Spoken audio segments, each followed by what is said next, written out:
तो सबसे पहले मैं आपको बताना चाहता हूँ कि डिप्रेशन का जो पहला सिम्टम होता है वो होता है सैडनेस, यानी कि मन की उदासी रहना।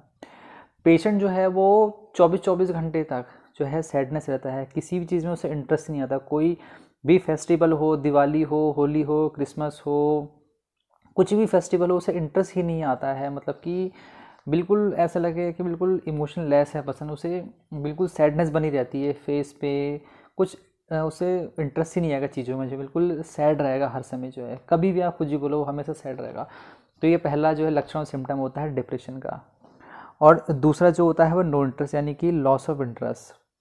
उसको घर गृहस्थी, रिश्तेदारी, दोस्ती यारी, किसी में जो है इंटरेस्ट ही जो है ख़त्म हो जाएगा पूरा। उसका कोई उसे रुचि नहीं रहेगी, कोई मरीज ही उसे कोई फ़र्क नहीं पड़ता। और ये चीज़ आपने देखी भी होंगी। उसके बाद होता है गिल्ट होना, जिम्मेदार होना। उसे जो है हर चीज़ में जो है गिल्ट फील होता है। गिल्ट फील का मतलब है कि कुछ नहीं भी कराना तो उसको जिम्मेदार होगा, अरे यार मेरी वजह से ये हो गया, मेरी वजह से हो गया, तो उसे गिल्ट फील होगा। उसे जो है हर समय लगेगा कि मैंने ये चीज़ करी है। ये हो गए इसके 3 लक्षण। चौथा लक्षण जो उसका होता है लॉस ऑफ एनर्जी। उसमें जो है ऊर्जा नहीं रहेगी। जो पेशेंट होता है, व्यक्ति होता है, वो ऊर्जावान नहीं होता। लॉस ऑफ एनर्जी होगी, ऐसे पड़ा रहेगा, मतलब उसे होश ही नहीं है। कुछ करना है बोलेगा मेरा मन नहीं कर रहा, कुछ नहीं करना, तो लॉस ऑफ एनर्जी जो है उसमें हो जाती है, हर समय रहती है कंटिन्यूस, जो है दिनों तक, महीनों तक, सालों तक। उसके बाद पांचवा आता है लॉस ऑफ कंसंट्रेशन। उसकी जो एकाग्रता होती है, कंसंट्रेशन, जैसे कि कोई बच्चा पढ़ाई करना चाह रहा है तो उसका बिल्कुल मन नहीं लगता है, जॉब कर रहा है, कुछ काम कर रहा है, उसका मन नहीं लगेगा। वो कोशिश तो करेगा करने की, पर उससे जो है कंसंट्रेशन जो है होगी नहीं। So there will be a loss of concentration in this condition that is called depression. अब मैं आता हूँ आपके पास लॉस ऑफ एपिटाइट, यानी कि उसकी जो है भूख मर जाती है। इसमें 2 कंडीशन भी होती है कि या तो वो बहुत ज़्यादा ओवर ईटिंग करेगा या लेस ईटिंग करेगा, या तो बहुत ज़्यादा ही खाएगा या बहुत ज़्यादा ही कम खाएगा। उसके बाद क्या होता है लॉस ऑफ स्लीप।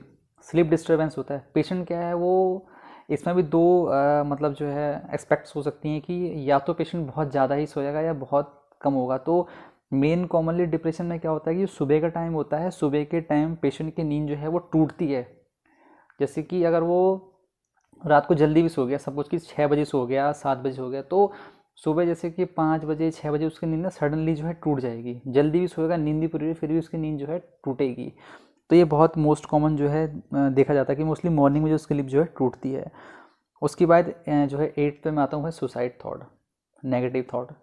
पेशेंट क्या है वो कहता है कि ज़िंदगी जो है ख़त्म हो चुकी है, लाइफ में कुछ नहीं बचा है, अब सिर्फ एक ही चारा बचता है, वो है सुसाइड करना। और अगर आप वर्ल्ड सर्वे देखेंगे और इंडियन सर्वे देखेंगे तो किसी हॉस्पिटल में जाके किसी डॉक्टर से बात करेंगे, या आप कहीं गूगल करके या यूट्यूब कहीं भी आप देखेंगे, तो मोस्टली जो मेंटल डिसऑर्डर है उसमें जो डेथ का रीज़न होता है वो सिर्फ होता है just because of this depression. तो इसीलिए मैं ये वीडियो बना रहा हूँ कि कोई व्यक्ति जो है ऐसे काम नहीं करे। देखिए सुसाइड करना ही, सुसाइड जो है वो कोई सोल्यूशन नहीं है किसी चीज़ का, क्योंकि अगर आप सुसाइड कर लेंगे तो आप सोचिए कि आपके पेरेंट्स पे, आपकी फैमिली पे क्या बीतेगी। तो ये सब चीज़ें, गलत थॉट्स नहीं लाने चाहिए, हमें जो है पॉजिटिव रहना चाहिए। देखिए चीज़ें जो है परमानेंट नहीं होती, टेम्परेरी होती है। सही और गलत तो चलता रहेगा, कुछ टाइम की बात है। कुछ टाइम के लिए हम, ऐसा तो नहीं ना कि जो भगवान ने या ऊपर वाले ने हमें इतनी अच्छी ज़िंदगी दी है उसे हम गवा दें, ऐसा नहीं करना चाहिए ना।